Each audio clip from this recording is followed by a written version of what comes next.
This school, according to the government and almost the entire media here, is a hotbed of radicalism.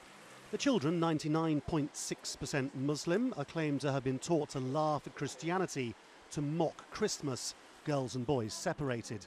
Never mind the fact that its educational standard has been classed as outstanding, its reputation is mud. You know, you're a parent here, aren't you? Yeah. Okay, yeah, we're going to talk to you about, hopefully Monday, about what's going on, but we want your views as well. Please come. But many of the parents don't share that view at all, and they're fighting back, leafleting at the gates, trying to stop what they see as a slur on their collective character. Do you think it's right? I mean, given how many Muslims are at the school, that there should be a Muslim focus at the school? That's the issue. There isn't a Muslim focus at the school, and we don't believe there should be a Muslim focus at the school. What we do, however, believe is whatever community that the school serves, their needs should be catered for. We've heard the allegations. Naturally, I've spoken to my daughter about these allegations. Example, the segregation, and she said, no, Dad, when it comes to reading time, they make us sit on the floor, boy, girl, boy, girl, boy, girl.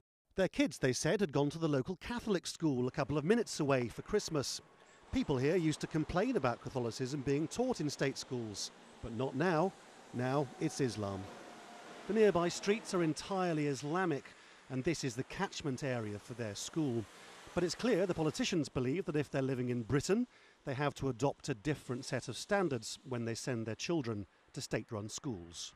So much of the language around this crisis in schools in Birmingham has been incredibly emotive. Fundamentalism, extremism, plotting, a grand conspiracy, and yet almost none of the complaints have been about educational standards. They've all been about culture.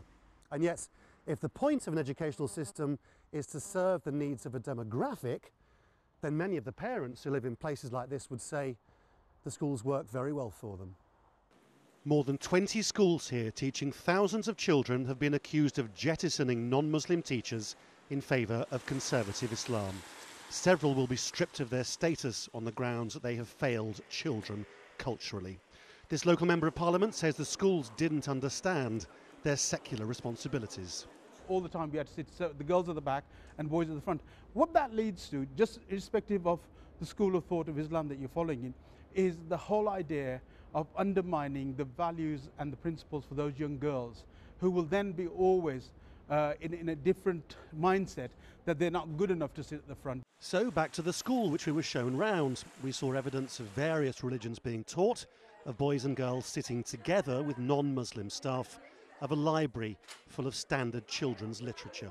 Amid all the noise, this school insisted is the victim of a witch hunt, accused of failing to prevent extremism, which simply doesn't exist. Lawrence Lee, Al Jazeera, Birmingham.